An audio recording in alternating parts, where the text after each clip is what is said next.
we have our final session is a fireside chat with a lady that I had not met. I'd never heard of her, and I found my call with her one of the most moving calls I've ever had. So I hope, but before we bring her on, Nayeli is from a little place called Los Angeles, and I'd like the team at the back to put back the Menti, and I'm going to ask you for 3 words that you associate with Los Angeles. So sorry, we're just going to go back to the Menti. There we go. 3 words. You've all heard of LA, right? Los Angeles. Can we have 3 words that you associate with LA?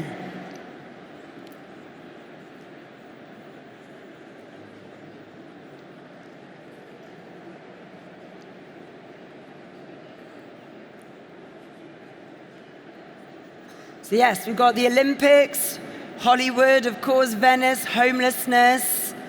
We've got shootings, beautiful, smog. A really, really great array of words there. Sun, fire, Hollywood, they're the big words. Celebrities, very cool. Now, very good. Thank you so much. So, let's bring on our guest. Before she comes on, let me introduce you and give you a sense of what you're in for this particular conversation. Nayeli believes that no community should be treated as a sacrifice zone in the name of profit. At just 9 years old, she began fighting against a toxic oil well across from her South Los Angeles home after experiencing debilitating health effects from the pollution. This young environmental justice champion co-founded People Not Pozos and successfully campaigned to shut down not just the oil near her childhood home, but to transform policy across California. She is a cancer survivor at 19, a winner of the 22 Goldman Environmental Prize. She is here to remind us that our influence is our superpower and that intergenerational activism really works. Please come and join me, Nayeli.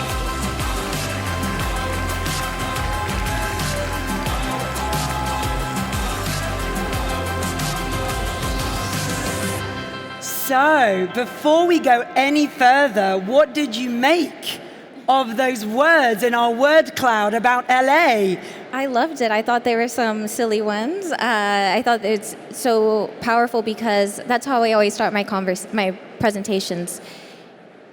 Los Angeles is the largest urban oil field in the United States, and that's something that many people don't realize when we think of Los Angeles. We tend to focus on the glitz and the glamour, but the truth is that there are over 580,000 Angelenos living a quarter of a mile or less to an active oil and gas well. Can you say that again so that you can all hear this, yeah?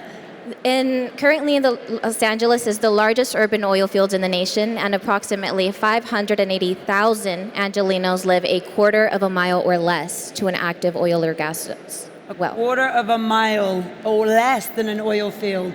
So let us go straight to the win. I mentioned, and I left it out so that you could be the one to tell us what you achieved. California introduced a statewide ban that you were the architect for, the inspiration for. Can you tell our audience what that actually entailed, what that win was, and what it means for Californians and for Angelenos? I still cry when I talk about this. The passing of SB 1137 and the enactment of it changes the entire future of public health in California.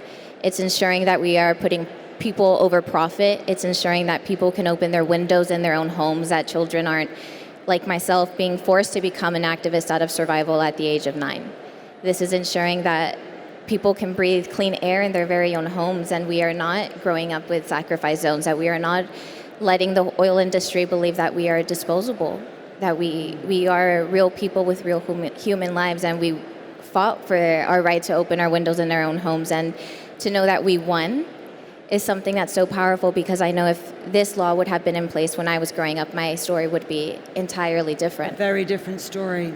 So the statewide ban makes sure that no dwellings can now be built close to an oil well. But there's also something about the dwellings that are already next to an oil well are also part of the state, the legislation? So with SB 1137, it's a statewide buffer zone between new oil and gas extraction and sensitive land, where places where people live, play, and pray. And no oil wells are allowed to drill within those 3,200 feet, new oil wells. And the ones existing within that buffer zone are required to enforce stronger health and safety requirements. Okay, we're going to go back to the beginning where it all started. It was, like you mentioned, you became an accidental activist at the age of 9. I have a 10-year-old son. I cannot even imagine, him having to deal with these sorts of issues. Can you talk us what it's like growing up so close to an oil well,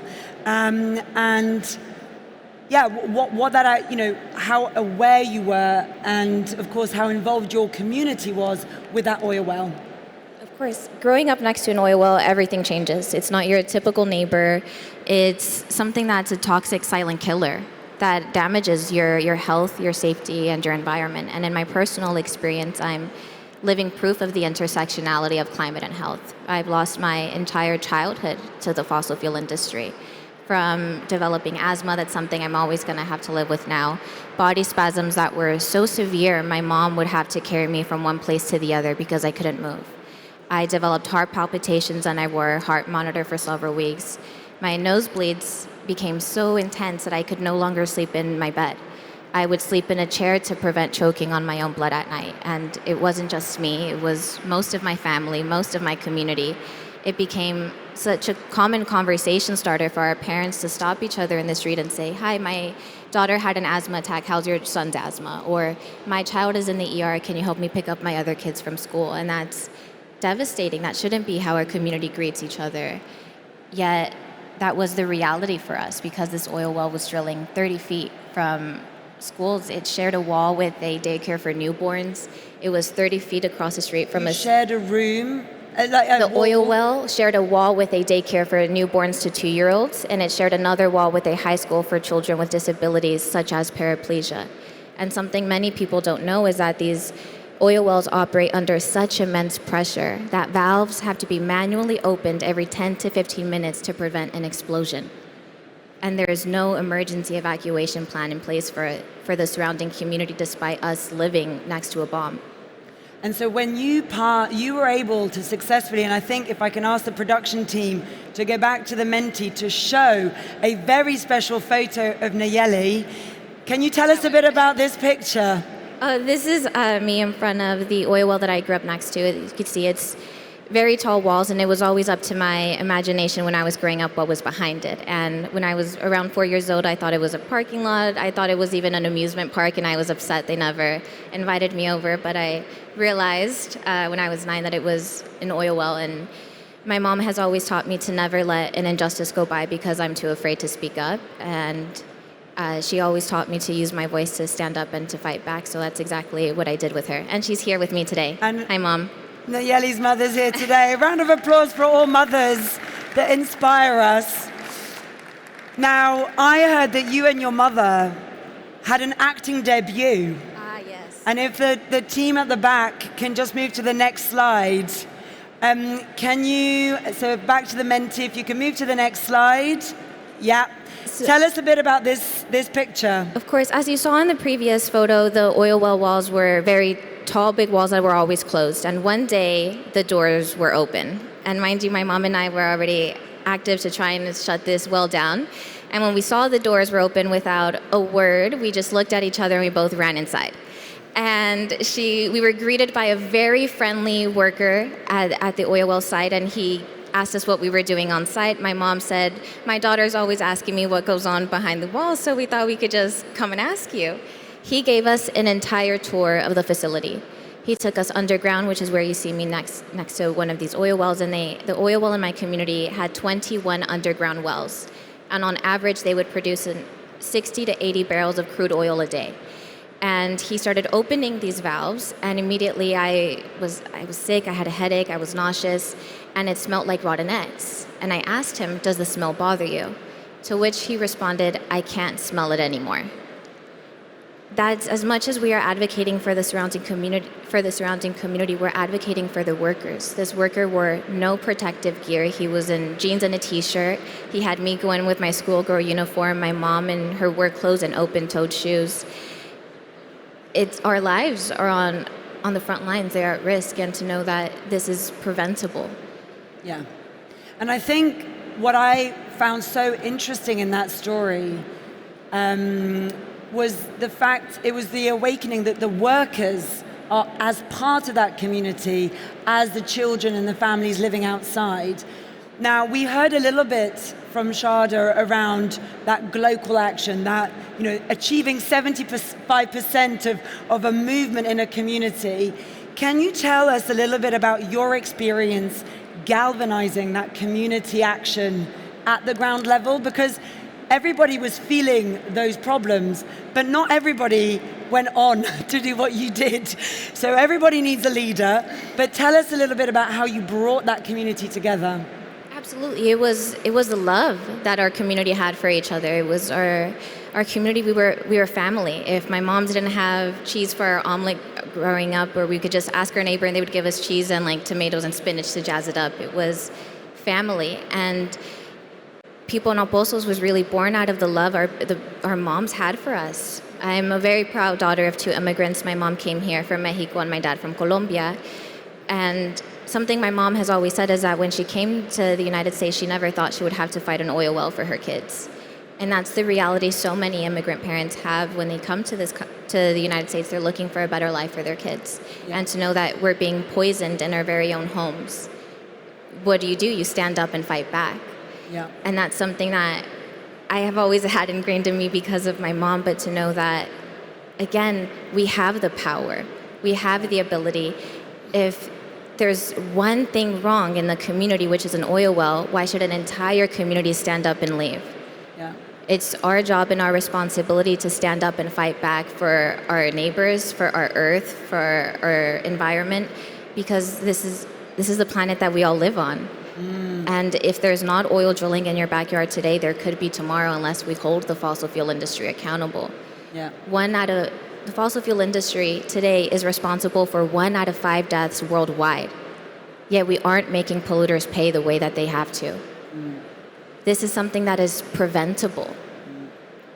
We have, if you stay on your mentees, and if I can ask the production team to go to the next slide, I wonder if you can decide which one of these is an oil well. So those of you that are already on the, so we've got 100%. Keep them coming. Which one's one? Yeah. So we've got quite a lot of people have recognized that the last one is an oil well. Yeah, that's 87% are pretty clear that that's an oil well.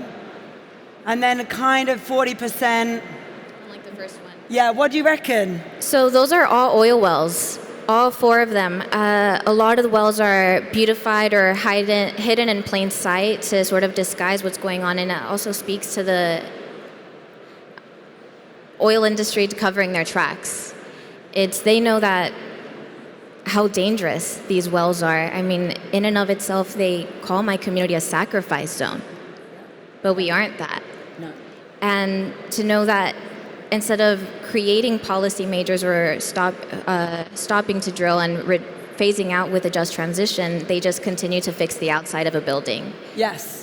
And something that the oil well that in my community, they started doing that as soon as we started advocating against it. They started planting trees and painting the oil well red and all this stuff, and that has nothing to do with it. But the oil well in my community also operates on land that is leased to them by the Archdiocese of Los Angeles, so the church is involved. And as someone that has gone to Catholic school her entire life, first grade through senior year of high school, it's because of the beliefs and morals that they have instilled in me that I do feel like it's my job to call them out for being hypocrites. Not attacking the faith, I like to make that very clear. But just because it operates on land leased to them by the Archdiocese, it doesn't make them holy emissions. And this is, in all honesty, another way that the church is abusing children, and we can't let it continue. Yes. So yes, please take that away. All of these images are oil wells. And for most of us who maybe have been more used to seeing wind turbines, okay, this is something that we need to share because this was news to me. This was news to me. So we don't have much time left, but there's two questions I want to ask. One, and something that has really moved me, is how much success you've had from what we would call intergenerational campaigning. Tell us who you've been working with and tell us how we can get to more of it, because it sounds like the way forward. Absolutely. I'm a very big believer in intergenerational activism. I work hand in hand with my mom every day. But something that my mom has always told me is that this movement is a puzzle piece, and without you, the puzzle is incomplete. Everyone has a unique shape, unique abilities that you bring to this puzzle.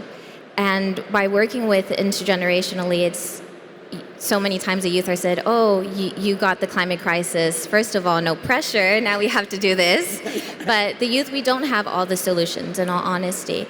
And that's why we have to work with our elders with their wisdom that they have from being activists for so long, for being in this space. They have so much wisdom to share. And the youth, we do have so many new ideas to bring to the table. And it's that collaborative effort that really will solve the climate crisis.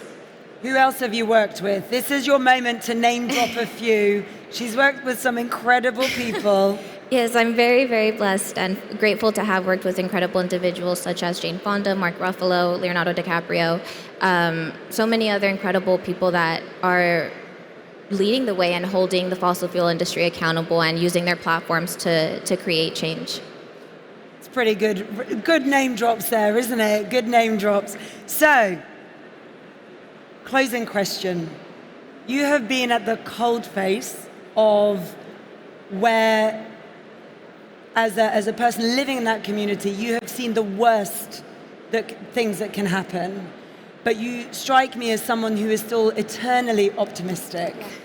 And tell us in this room what makes you most hopeful about the future and what keeps you fighting despite the very, very real setbacks that we are feeling at the moment. I always say, as long as I fight, so my story ends with me. And as long as I'm here and able, I'm always going to be fighting.